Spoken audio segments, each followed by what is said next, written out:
So for today's tarot hack, we're going to be talking about the 6 numerology and the Lover's card.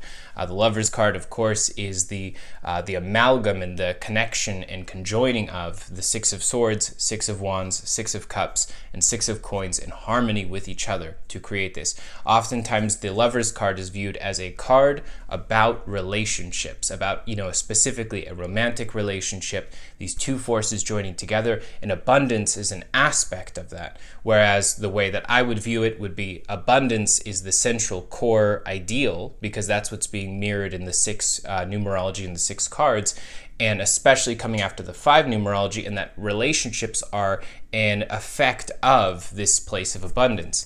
And what we have to deal with the 6 numerology is the abundance paradox, which is wanting something outside of yourself, wanting that abundance, and then feeling as though, of course, that you're incomplete without it. And ironically, this makes the acquisition of whatever this type of abundance is the most difficult thing in the world to get. So, for example, if you're putting out the energy that you're desperate for a relationship, you're constantly reaching out for a relationship, then getting a relationship is the most difficult thing that you can possibly do. Whereas, of course, if you're in a place where you are totally satisfied with yourself, where self-love isn't just something that is posted on Instagram, it's something you genuinely have within yourself. You have a satisfaction with yourself as things currently are, then of course, what do you have an abundance of? You have an abundance of different people coming into your life wanting a relationship and feeling that connection.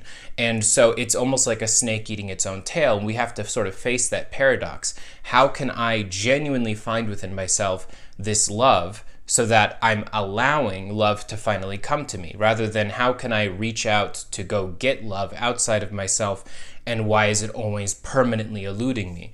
And it's the same thing with money. If you feel this confidence in yourself that you are what's valuable, then of course external money is very easy to draw into your life. Whereas if you feel poor and you feel that money is something that you don't have, you've never had, then the acquisition of money is incredibly difficult. Even just, taking away the energy aspect of this, you just look at a scientific study that's done on people who smile, right?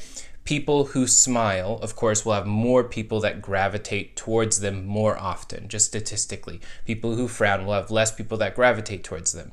Of course, the paradox is if people just gravitated towards me, then I wouldn't be frowning, I would be smiling instead. And so we have to basically find these things within ourselves in order to access this abundance and finally allow this abundance to come in to our life in an external form.